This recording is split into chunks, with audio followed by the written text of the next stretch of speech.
Se o motor do teu carro tá fazendo esse tipo de barulho aqui,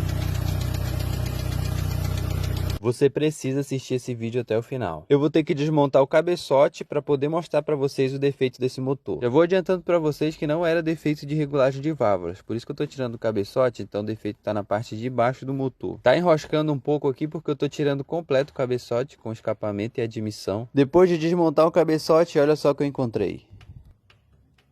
Olha a folga que tinha nesse pistão. Na verdade, os 4 cilindros estavam com essa folga no pistão. Então, todo esse barulho que estava fazendo no motor era por conta dessa batida de saia. E eu desmontei os pistões aqui para mostrar para vocês a ranhura que fica na saia do pistão. Por isso que fica fazendo aquele barulho todo. Agora, por que aconteceu tudo isso com esse motor? Ele sofreu um superaquecimento e quando esse material do pistão ele sofre um aquecimento, ele dilata e começa a encostar no cilindro fazendo esse desgaste. Olha só como já estava ficando as bronzinas da biela. Agora comenta aí se você já sabia dessa dica.